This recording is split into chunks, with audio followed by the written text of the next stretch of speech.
हमारी बेटी जब पढ़ के लौटती है और उसे गुनगुनाती है रात में, तो मुझको लगता है गीत गा रही, गीत नहीं गाती, उसके हृदय से निकली हुई आवाज़ होती है। वो कहती, अगर तुम मिल जाओ जमाना छोड़ देंगे हम, अगर तुम मिल जाओ जमाना छोड़ देंगे हम। हमें सावधान हो जाना चाहिए। माता पिता भाई को उसके साथ बैठने की जरूरत है, काउंसलिंग करने की जरूरत है कि पृथ्वी में माता पिता से बड़ा तुम्हारा कोई मित्र नहीं हो सकता, कोई गुरु नहीं हो सकता। तुम किस लफंगे के लिए जब अपना सब कुछ छोड़ने के तैयार हो गई? जिस माँ ने अपने कोख में 8-9 महीना तक पाला, जिस माता पिता ने अपने सपनों को एक किया, जिस माता पिता ने अपनी गरीबी में रहते हुए अपनी बेटी और बेटा को पढ़ाने के लिए त्याग किया है, आखिर किस ढूंढने के लिए, किस लफंगे के लिए संसार छोड़ने की बात कर रही हो बेटी? तुम्हें समझना चाहिए तुम्हारा उद्देश्य है परिवार, समाज, राष्ट्र के लिए काम करना। अभी जिस प्रकार से कुछ इस प्रकार के डांस यहाँ हो रहे थे, वह निश्चित रूप से समाज को दिशा नहीं दे सकती है। सावधानी के पूर्वक बच्चों के वोट पर किस प्रकार के गीत हो, किस प्रकार के डांस हो, या ध्यान देना होगा। बहुत अच्छे गीत हैं। मैं कह रहा था जब प्रदीप का वह गीत, जब हमारे देश के सैनिक घायल हो रहे थे, लग रहा था कि देश के सैनिक समाप्त हो जाएंगे, हम गुलामी के उसमें जकड़ जाएंगे। इतने में प्रदीप ने एक गीत लिखा, ऐ मेरे वतन के लोगों जरा आंख में भर लो पानी, जो शहीद हुए हैं जरा उनकी याद करो कुर्बानी।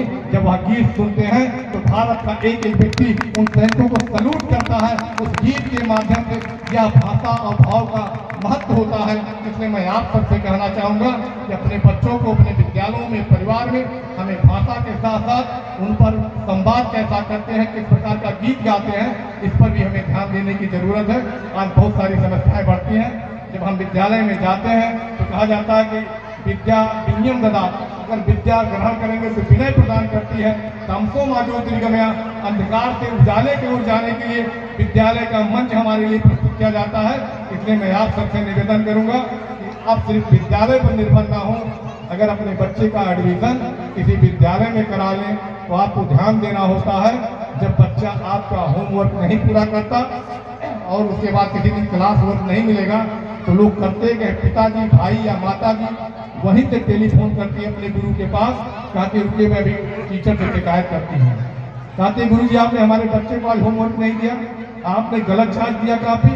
आप समझे अपने बच्चे के जीवन में अंधकार का एक कीली ठोक देते हैं। अगर शिक्षक ने गलत भी जांच दिया है, शिक्षक ने गलत पढ़ा दिया है, होमवर्क नहीं किया है, तो आप अपने बच्चे के सामने पूछेंगे, अकेले में बाद में टेलीफोन करेंगे कि गुरुजी आगे आपका ये बच्चा ये छूट गया है, इसको जरा फिर से ध्यान देने की जरूरत है।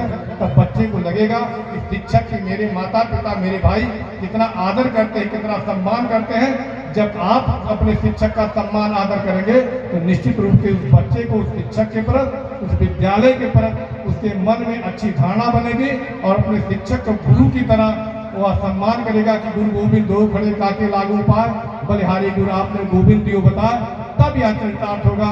लेकिन अगर आप वहीं टेलीफोन पर अपने गुरु के, उसे अपने बच्चे के गुरु के बारे में गलत धारणा उत्पन्न करेंगे तो निश्चित रूप से वह सब नहीं प्राप्त कर सकता है। विद्यालय परिवार की जिम्मेदारी है। किसी ने कहा कि कोख से गोद तक, कोख से गोद तक, गोद से गुरु तक, गुरु से समाज तक, समाज से राष्ट्र तक, राष्ट्र विराट तक की यात्रा यदि कोई कराता है तो माता पिता और गुरु की एक टीम वर्क के आधार पर वह विराटत्व को प्रदान करता है। परिवार, विद्यालय और शिक्षक अगर टीम वर्क में करेंगे तो आप पर्यावरण पर आपका बच्चा संवेदनशील होगा, आपके देश के प्रति संवेदनशील होगा, परिवार के प्रति संवेदनशील होगा। आने वाली संसद का निर्माण ये तीनों टीम मिला के करेंगे। आज के इस अवसर पर आप सबको बहुत बहुत बधाई, ढेर सारी शुभकामनाओं के साथ मैं इतना जरूर कहूँगा, बच्चों के मुख पर किस प्रकार के शब्द पलते हैं, बच्चों के वोट पर किस प्रकार के गीत सजते हैं, इससे आपके बच्चे का भविष्य तय हो जाएगा। इसलिए आने वाले दिनों में विद्यालय की भी जिम्मेदारी है, कोरियोग्राफर की भी जिम्मेदारी है, हम सबकी जिम्मेदारी है कि हम ऐसा कोई कार्यक्रम इंटरटेनमेंट के लिए सिर्फ न करें।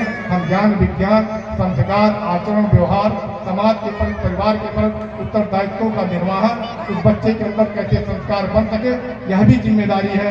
मुझे लगता है कि आज के इस अवसर पर आप सबको बहुत बधाई, शुभकामना के साथ मैं यही निवेदन करूंगा। बड़ा अच्छा कार्यक्रम, बच्चों के अंदर ऊर्जा बहुत है, बच्चे खड़े हैं, इनको जिस प्रकार से आप चाहेंगे उस प्रकार से बच्चा आपका ढलेगा। लेकिन एक निवेदन के साथ आज माता पिता को भी जिम्मेदारियां बढ़ी हैं। आज बच्चों AI के ज़माने में सबसे ज़्यादा चुनौती किसी के सामने है तो विद्यालय के शिक्षकों के सामने है। बच्चे उस प्रश्न को AI के माध्यम से, तो GPT के माध्यम से उसका आंसर पढ़ कर आते हैं और अपने शिक्षक को चेक करना चाहते हैं कि शिक्षक मुझे सही पढ़ा रहे हैं, गलत पढ़ा रहे हैं। उत्तर उनके पास पहले से होता है, इसलिए शिक्षकों की जिम्मेदारी आज और बड़ी है पहले से। उन्हें पढ़ना पड़ेगा, उनके आचरण से, व्यवहार से, उनकी मेहनत से उस बच्चे के ज्ञान विज्ञान की पिपासा को शांत करना पड़ेगा। इसलिए विद्यालय के शिक्षकों के साथ साथ अभिभावकों से एक विशेष निवेदन है कि विद्यालय के शिक्षक के प्रति वो निष्ठा रखें, सम्मान युक्त भाषा का प्रयोग करें। उनके आचरण देखने से बच्चे के अंदर आचरण पैदा होगी। आपको बहुत बहुत बधाई, ढेर सारी शुभकामना। विवेक जी को मैं पुनः देता हूँ माइक कि अपने दायित्व का करें निर्वहन। जय हिंद।